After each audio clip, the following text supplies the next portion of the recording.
Essa videoaula vai abordar a economia compartilhada nas dinâmicas urbanas.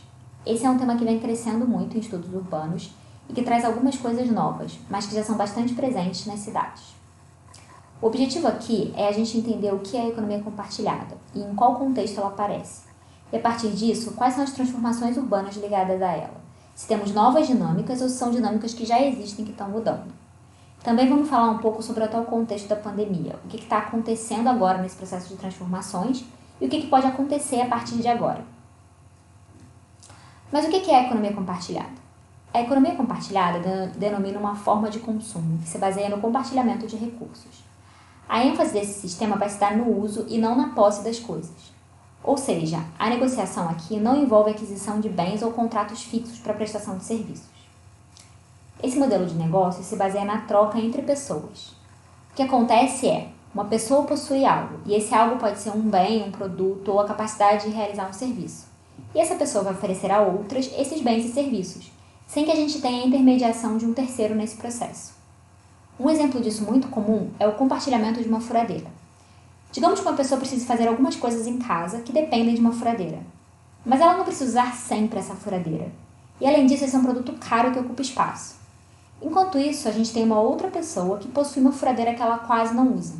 No compartilhamento, quem possui a furadeira empresta ou aluga para quem precisa. A gente não tem uma loja vendendo ou um lugar especializado em alugar ferramentas. A gente tem apenas duas pessoas compartilhando algo. Explicando de uma forma um pouco melhor, a gente está falando de uma nova forma de consumo para algumas coisas. Por exemplo, ficar na casa de conhecidos quando a gente viaja, ao mesmo tempo em que a gente deixa o nosso cachorro na casa de um amigo durante essa viagem. Ou quando a gente pega carona com um vizinho que trabalha perto, ou com um colega de trabalho que mora no mesmo bairro. Ou uma empresa que vai dividir o espaço do escritório com outras para diminuir as contas. Ou ainda coisas mais rápidas que resolvem problemas naquele momento, como ligar para o restaurante perto de casa e pedir para entregarem a comida. Ou pedir para amigos a indicação de um encanador ou de alguém para fazer uma faxina. Nenhuma dessas atividades é nova, mas todas elas vêm sendo ampliadas com o uso da tecnologia. E o que antes ficava restrito ao nosso círculo de amigos e conhecidos, agora vai reunir muito mais gente, inclusive desconhecidos. Isso vai acontecer em um contexto específico, que trouxe à tona toda essa noção do que é a economia compartilhada. O que a gente teve nos últimos anos que permitiu essa mudança nas relações se deveu principalmente à ampliação do acesso à internet e, aliado a isso, os smartphones com milhares de aplicativos de interface amigável. Nesse novo espaço foram construídas relações que, com o tempo, estruturaram uma nova forma de confiabilidade. Mas como vai ser construída essa confiabilidade no outro, naquele que eu não conheço? A interação com desconhecidos ela acontece sempre através do que a gente chama de plataformas digitais, que são justamente os aplicativos que a gente falou. Esses aplicativos apresentam os indivíduos uns aos outros, mas eles não contratam ninguém nem procuram quem precisa. Eles são os espaços de encontro entre quem quer pedir no restaurante, o restaurante e quem vai entregar a comida. A confiança aqui se constrói a partir da aprovação dada pela plataforma, mas também pela avaliação dos usuários, que são as famosas estrelinhas dos aplicativos. O acesso ao produto e ao serviço nesse espaço acontece sem posse e sem relações fixas, mas sempre em rede. O pagamento é virtual e antecipado, e ele só vai ser descontado quando a interação for finalizada, e eu tenho a garantia de que vou receber quando tiver terminado a minha função. Ou seja, para esse sistema funcionar, a gente precisa de muitos usuários. Quanto mais gente usa, mais gente avalia. Quanto mais avaliações, mais segurança. E com isso, a gente tem uma mudança de comportamento das pessoas, que não compram, mas compartilham. E como isso vai se relacionar com a cidade? As cidades são um ambiente ideal para o desenvolvimento das atividades da economia compartilhada, justamente pelo grande número de usuários concentrados em um mesmo lugar. As empresas de economia compartilhada mais bem-sucedidas são grandes participantes em setores-chave do ambiente urbano. Hoje, o sistema baseado na economia compartilhada está mudando a forma como alguns negócios e dinâmicas acontecem na cidade. É importante a gente entender que essas plataformas podem sim influenciar no funcionamento da cidade, mas que elas são empresas privadas e elas determinam as suas próprias regras. E muitas vezes essas regras não são o ideal para o que a gente busca para as cidades. Trabalhando alguns exemplos, a gente vai falar um pouco sobre transporte e mobilidade urbana. Em um momento em que a gente entende que a mobilidade urbana vai ser melhor com investimentos em transporte coletivo, com mais gente deixando de usar carro particular para andar de ônibus, metrô ou trem, a gente vê uma nova modalidade de carro particular surgindo. Os aplicativos de transporte substituíram a carona, e por terem tarifas dinâmicas que fazem cobrar valores mais baixos do que os outros meios, como os táxis, as pessoas começaram a fazer contas para saber se vale a pena pegar um ônibus ou se a gente pode pegar um Uber ou, enfim, qualquer outro similar. A gente mudou uma dinâmica do coletivo para o individual e a gente está incentivando o individual. O resultado disso, bem, o trânsito não vai melhorar, mas a gente não está falando só do trânsito. A gente também está falando de poluição sonora, emissão de gases. Além disso, existe uma questão aqui que é o que o aplicativo define. Ele não é controlado pelo Estado. Ele atende interesses particulares. Ele que vai definir por onde os motoristas vão circular ou não. E também vai definir as tarifas dinâmicas de acordo com a oferta e a demanda. E isso permite uma valorização desigual do território. Pode não parecer muito importante, mas algumas coisas, como priorizar o transporte coletivo, garantindo prioridade e velocidade com faixas exclusivas, ajudam a melhorar o trânsito para quem escolhe andar de ônibus. As pessoas precisam perceber o coletivo como a melhor opção. Mas isso só é possível se esse transporte for seguro e acessível para todos. Garantir acessibilidade no transporte envolve não só pessoas com deficiência. A gente está falando também de crianças e idosos. E a verdade é que se tanta gente não consegue andar de ônibus com segurança e conforto, ele nunca vai ser a melhor opção. Mas os carros também existem, a Uber e os táxis já são parte da nossa mobilidade. Por isso, a sinalização correta e prever recuos e áreas de embarque e desembarque pode ajudar a controlar e organizar o trânsito, principalmente em áreas com fluxo mais intenso, como avenidas ou regiões com muito comércio. Outro caso muito emblemático é o sistema de entregas, que atende principalmente serviços de alimentação, como bares e restaurantes. A gente viu a proliferação de motos e bicicletas com mochilas vermelhas e laranjas pela cidade. E eles também entregam qualquer outra coisa que a gente possa precisar, remédios e compras de mercado. A facilidade com que a gente acessa inúmeros estabelecimentos tornou o serviço de entrega muito popular, com cada vez um número maior de entregadores aguardando os pedidos dos usuários. E com a pandemia isso foi potencializado, com muitos lugares passando a trabalhar somente para entregas, sem mesas ou cadeiras disponíveis para os clientes. Essa conexão entre duas partes do sistema, o fornecedor e o comprador, depende completamente desse entregador.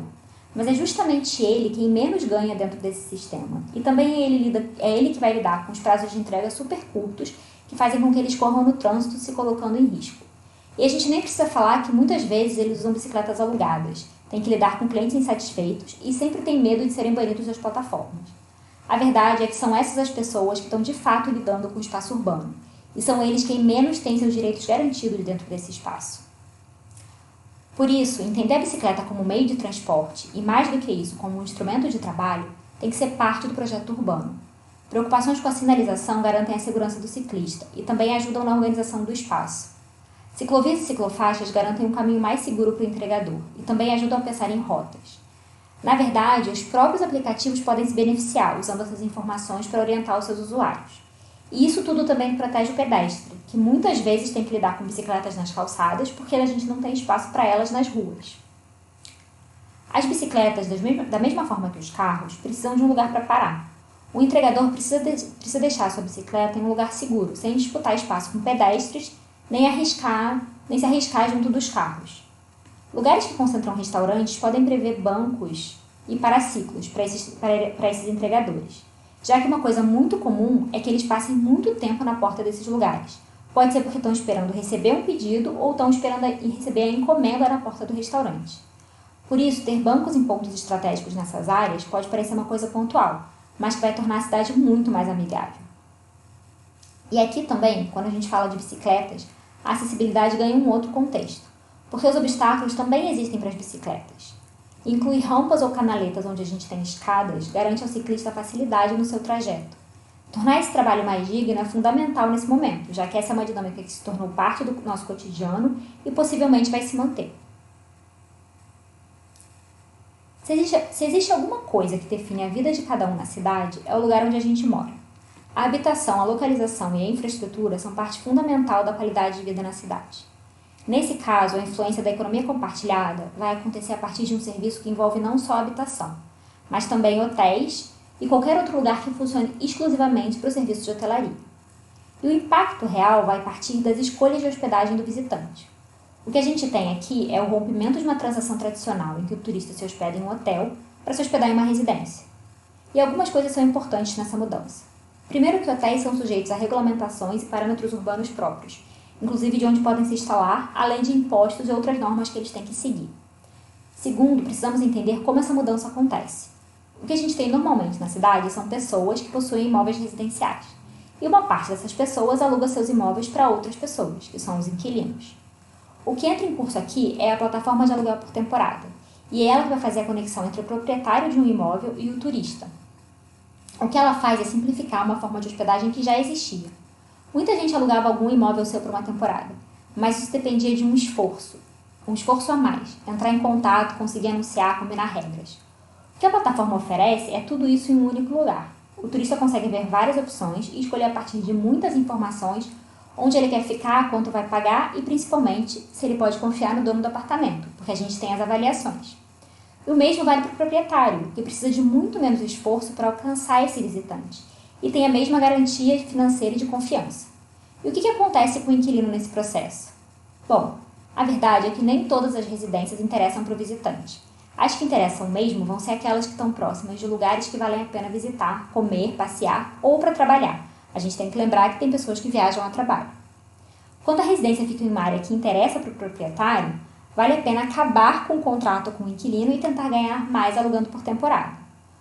Para o inquilino, a opção que sobra é ou morar em outro lugar que não tem as mesmas vantagens de onde ele morava antes, ou pagar mais para continuar morando no mesmo lugar. O que a gente tem aqui é um processo de valorização de determinadas regiões que impacta a vida urbana e que, se não for controlada, pode ter consequências bastante desastrosas para as cidades, devido ao excesso de turismo. A gente ainda não conhece muitas maneiras de controlar o que acontece nesses casos. O turismo é parte da economia das cidades e ele não vai deixar de existir, mas a forma como os turistas usam a cidade pode ser repensada. Algumas cidades no mundo estão criando formas de controlar o tempo que uma casa pode ficar alugada por temporada durante o ano. E outras tentam garantir esse controle através de impostos e taxas que são pagas pelos proprietários. A gente também pode pensar em formas de restringir e controlar onde e em que períodos o aluguel por temporada vai ser autorizado. É importante a gente entender que essas mudanças aconteceram muito rápido. Em pouco mais de 10 anos, a gente criou novos hábitos e novas formas de usar a cidade. A velocidade dessas mudanças torna muito difícil a regulamentação e o controle do que os aplicativos causam no espaço urbano. Muitos observadores vão destacar que as desvantagens da economia compartilhada não estão limitadas a esse deslocamento de alguns serviços para uma nova forma de uso, mas que a gente tem de fato efeitos diversos. As regras existentes para a vida urbana hoje não são eficazes ou sequer são possíveis de ser aplicadas quando a gente fala de economia compartilhada. Na verdade, a tecnologia e o formato desses negócios são ágeis o suficiente para se adaptarem a novas demandas que aparecem ao mesmo tempo em que eles estipulam novos formatos que permitem que desviem das regulamentações. Mas existem aspectos da cidade que podem sim ser trabalhados para a gente tentar mitigar o que está acontecendo. Não são soluções absolutas, mas são parte de um processo. A gente ainda não tem certeza do quanto as mudanças vão permanecer, mas quando a gente altera determinados hábitos para outras opções mais confortáveis que exigem menos desgaste, menos tempo e menos dedicação, retornar à condição anterior não parece tão atraente. E aqui a gente precisa pensar nas consequências reais para as nossas cidades e entender quão viáveis de fato são essas mudanças no longo prazo. A regulamentação e o controle do Estado sobre esse modelo econômico ainda são insuficientes. Eles ainda estão tentando se adequar a uma demanda que muda muito rapidamente. O alcance mundial dessas plataformas, na verdade, representou uma consolidação delas como agentes globais, e isso revela um processo em que poucas empresas estão dominando o mercado. Nas cidades, essas empresas vêm causando algo como um curto-circuito, em todas as dinâmicas, principalmente naquelas com condições de trabalho mais precárias, como a gente vê nos serviços de táxi, transporte público e outros sistemas locais. Mas esse controle não é impossível, e tampouco a gente deve deixar isso de lado. Não é porque não temos e não sabemos uma solução ideal que a gente deve ignorar. Pensar a cidade envolve pensar em tudo que faz parte dessa dinâmica. E não tem problema nós termos novas dinâmicas, mas a cidade precisa existir para as pessoas e se adequar a elas e não a aplicativos e algoritmos.